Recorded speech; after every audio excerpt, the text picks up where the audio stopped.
आज से 50 साल बाद एआई और मशीन्स इतनी ज़्यादा हाईटेक एंड इतनी ज़्यादा एडवांस हो जाती है कि इन्होंने इंसानों को ही डोमिनेट करना शुरू कर दिया है। And because they lack consciousness and they lack empathy and sympathy, you are gonna be treated like absolute shit.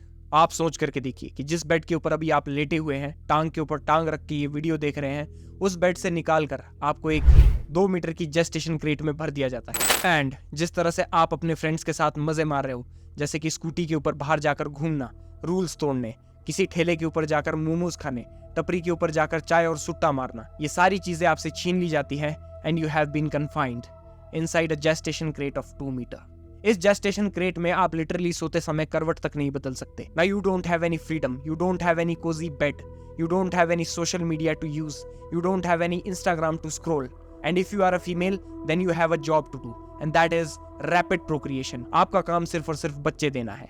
and if you are a male then congratulations, आपका काम कुछ भी नहीं है, because the time when you will make your first cry, you're gonna be sent to the slaughterhouse where they're gonna extract your fats and make grease for them, ताकि उनके जो nut bolt है, उनकी जो मशीनरी है, वो लुब्रिकेटेड रह सके।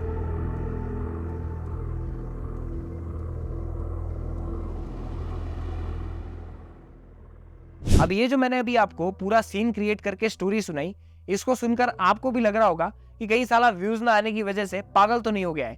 But trust me guys, this is the story of millions of animals that are kept in the animal farms to cope up with the demand of meat by this ever growing population. जैसा कि मैंने आपको बताया कि आपको आपके Cozi bed से निकाल कर एक छोटे से पिंजरे में डाल दिया जाए, जहां पर आपके पास हिलने डुलने की भी जगह ना हो, तो आपको कैसा लगेगा आप इमेजिन करके देखिए। तो चलिए इस स्टोरी के ऊपर से एक और स्टोरी सुनी जाए। And this story is the story of a piglet whose name is Jenny. Jenny अभी अभी पैदा हुई है एंड जैसे ये पैदा होती है तो ये नोटिस करती है कि जो इसकी मम्मी है ये थोड़ी उदास है, सैड है, ये खुश नहीं लग रही है। अब पैदा होने के कुछ घंटों बाद ये ऑब्जर्व करती है कि इसके जो भाई है उनको अलग कर दिया जाता है एंड ये और इसकी जो बहनें हैं उन्हें अलग कर दिया जाता है।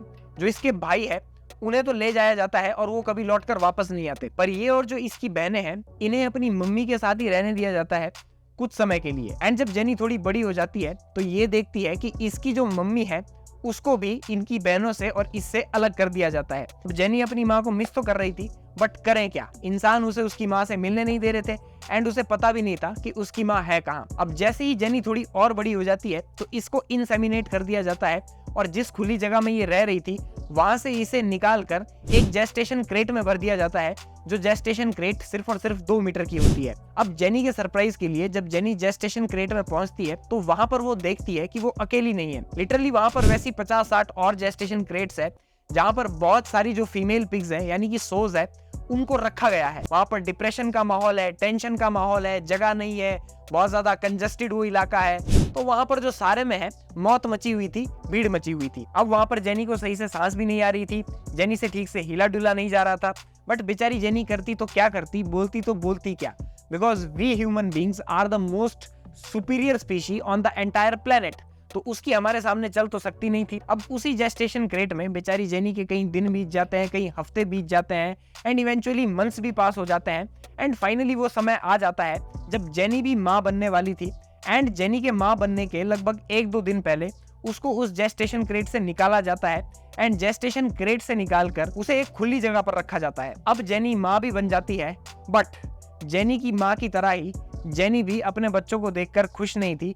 जेनी भी उनको देखकर उदास थी, बिकॉज उसे पता था कि अब इसके बाद क्या किया जाएगा कि उनके पिगलेट्स में से जो मेल है उनको अलग कर दिया जाएगा और उनका 1-2 दिन के अंदर अंदर ही बेकन बना दिया जाएगा और वो किसी की थाली में होंगे। एंड उसकी जो फीमेल पिगलेट्स है उसको यही सब झेलना पड़ेगा जो बेचारी ये झेल रही है। अब कुछ ही दिन हुए थे जेनी की डिलीवरी को एंड वापस से जेनी को उसी जेस्टेशन क्रेट में डाल दिया जाता है जिस जेस्टेशन क्रेट में वो पहले थी। अब वहां पर फिर से वही डिप्रेसिंग माहौल, सारे में मौत मची हुई है, सारे में जो दूसरी सोज है वो ओइंक ओइंक की आवाज कर रही है।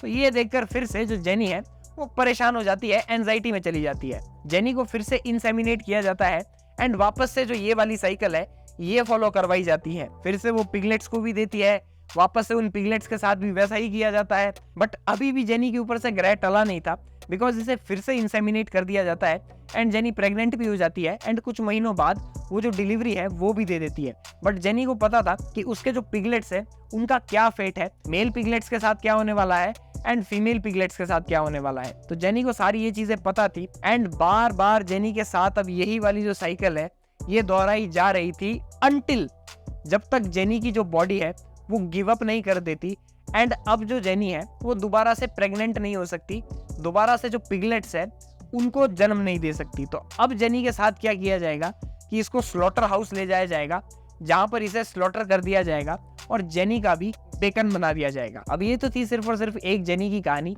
ऐसी पता नहीं कितनी ही जेनीज होगी जिनके साथ ऐसा किया जाता है एंड यही चीजों से उन्हें गुजरना पड़ता है। ऐसा सिर्फ और सिर्फ पिग्स के साथ नहीं होता, इनफैक्ट गाय के साथ भी ऐसा ही किया जाता है।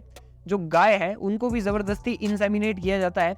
इंसेमिनेट करने के बाद अगर उनका जो काफ है वो मेल पैदा होता है तो उसका अगले ही दिन कबाब बना दिया जाता है, और अगर फीमेल पैदा होती है तो उसको भी ये जो जेनी की मैंने कहानी सुनाई इसी साइकिल से गुजरना पड़ता है जब तक उसकी बॉडी गिव अप नहीं कर देती और जब तक ऐसा नहीं हो जाता कि वो प्रेग्नेंट होना बंद हो जाए। उसके बाद जो गाय है उसको भी स्लॉटर कर दिया जाता है। अब मैं आपके ऊपर वेजिटेरियनिज्म या फिर वीगनिज्म थोप नहीं रहा हूँ, बट एक बार इमेजिन करके देखिए कि कितनी ज्यादा एट्रोसिटीज की जाती है उस एनिमल के साथ जो आपकी थाली में परोस कर आता है एंड आप उसको बियर के साथ बिना कुछ सोचे समझे ही खा लेते हो। एटलीस्ट इसके बारे में एक बार जरूर सोचिएगा। बाकी अगर आपको ये वीडियो पसंद आई तो इस चैनल को सब्सक्राइब, वीडियो को लाइक एंड कमेंट सेक्शन में जरूर बताइएगा कि आपको ये वीडियो कैसी लगी। मिलता है next week, take care, see you.